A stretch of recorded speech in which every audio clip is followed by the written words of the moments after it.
नमस्कार। आज हम इतिहास के एक ऐसे पन्ने को खोलने जा रहे हैं जहां एक भूली बिसरी लेकिन बहुत ही जबरदस्त जीत छिपी हुई है। एक ऐसी लड़ाई जिसके बिना शायद मेवाड़ का इतिहास कुछ और ही होता। अच्छा, जब भी मेवाड़ की बात होती है तो सबसे पहले जहन में क्या आता है? हल्दी घाटी का युद्ध, है ना? पर क्या सच में वो लड़ाई ही असली टर्निंग पॉइंट थी? या फिर इतिहास में कोई और लड़ाई भी दर्ज है जिसने असल में पूरी बाजी ही पलट दी थी? चलिए, आज इसी सवाल का जवाब ढूंढते हैं। तो चलिए कहानी की शुरुआत में चलते हैं। एक तरफ था मुगल साम्राज्य का जबरदस्त विस्तार और दूसरी तरफ थी मेवाड़ की अपनी पहचान बचाने की जिद। तो सोचिए, ये वो समय है जब अकबर के नेतृत्व में मुगल साम्राज्य अपने चरम पर था। उनकी सैन्य शक्ति का कोई मुकाबला नहीं था और उनका दबदबा लगभग पूरे हिंदुस्तान पर कायम हो चुका था। अब हल्दी घाटी के बाद जो हालात थे वो मेवाड़ के लिए बहुत ही निराशाजनक थे। महाराणा प्रताप अपना सब कुछ हार चुके थे। किले, राजधानी, सब कुछ मुगलों के कब्जे में था। वो महलों को छोड़कर जंगलों में रहने पर मजबूर थे और अकबर की लाखों की सेना उन्हें पकड़ने के लिए दिन रात एक कर रही थी।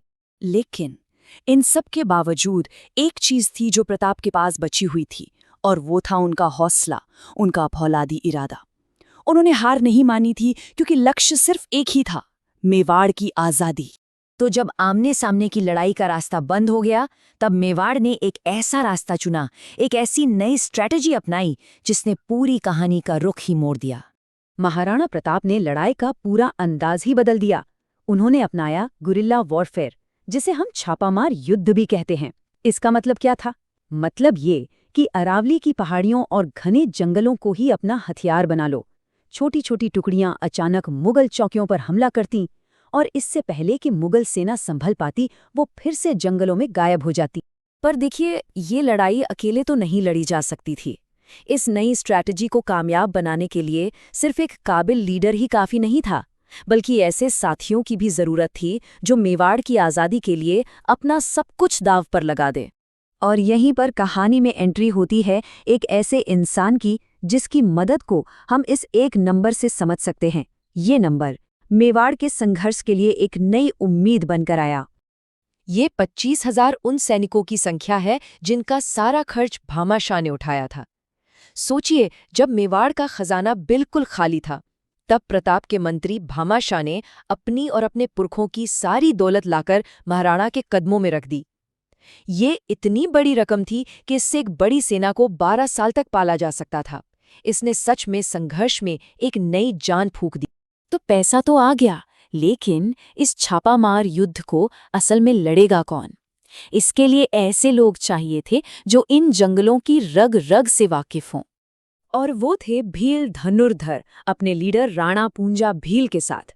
अरावली के ये शेर इन जंगलों को अपने घर की तरह जानते थे। उन्होंने प्रताप को वो ताकत दी जो मुगलों की विशाल सेना के पास भी नहीं थी, इलाके का पूरा ज्ञान और छापामार युद्ध की बेजोड़ कला। अब हम आते हैं उस लड़ाई पर जो इस पूरे संघर्ष का क्लाइमैक्स थी।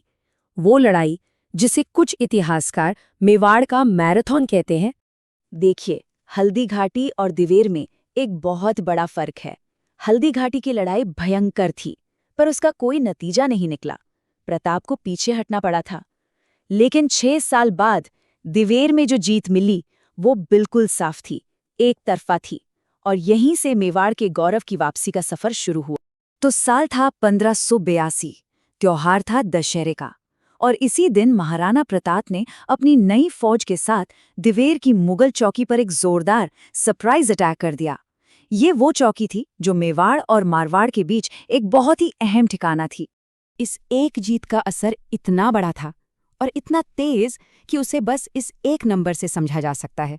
दिवेर की जीत के बाद देखते ही देखते मेवाड़ में बनी 36 मुगल चौकियां एक एक करके उखड़ गईं। मतलब मुगलों का पूरा कंट्रोल सिस्टम रातों रात ढह गया। लेकिन ये तो सिर्फ चौकियों की बात थी। मुगलों को जो असल सदमा लगा वो एक और बड़े नंबर में छिपा है, जो उनकी हार की कहानी कहता है। एक अनुमान के मुताबिक लगभग 36,000 मुगल सैनिकों ने इस लड़ाई के बाद सरेंडर कर दिया था। ये सिर्फ एक मिलिट्री हार नहीं थी, ये मुगलों के अजेय होने के घमंड पर एक बहुत बड़ी चोट थी। तो दिवेर की इस जबरदस्त जीत ने मेवाड़ के लिए एक नए दौर का दरवाजा खोल दिया। ये एक राज्य के कह सकते हैं कि फिर से जन्म लेने की कहानी है। 1582 में ये जीत मिली और इसके बाद मेवाड़ की तकदीर तेजी से पलटी। अगले सिर्फ 3-4 सालों में ही प्रताप ने लगभग अपना पूरा मेवाड़ वापस हासिल कर लिया। 1585 में उन्होंने चावंड को अपनी नई राजधानी बनाया और राज्य को फिर से खड़ा करने पर ध्यान दिया। अकबर ने इसके बाद भी कई कोशिशें की, लेकिन मेवाड़ पर वो पहले जैसा कब्जा फिर कभी नहीं कर सका। तो आखिर में सवाल ये उठता है कि दिवेर की लड़ाई इतनी खास क्यों है? क्यों हम आज इसकी बात कर रहे हैं? इतिहास में इसकी असली जगह क्या है? जो जाने माने इतिहासकार हैं, कर्नल जेम्स टॉड, उन्होंने इसे बहुत ही अच्छे से समझाया है। उन्होंने कहा कि हल्दी घाटी मेवाड़ का थर्मोपॉली था, मतलब एक ऐसी जगह जहां छोटी सेना ने बहादुरी तो दिखाई पर आखिर में हारी। लेकिन दिवेर मेवाड़ का मैराथन था, एक ऐसी लड़ाई जहां एक छोटी सेना ने एक बहुत बड़े साम्राज्य पर निर्णायक जीत हासिल की। यही तुलना दिवेर के असली महत्व को बताती है।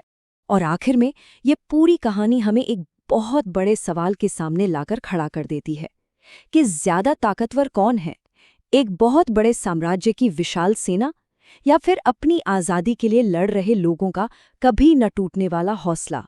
शायद इसका जवाब दिवेर की इसी भूली बिसरी जीत में कहीं छिपा है।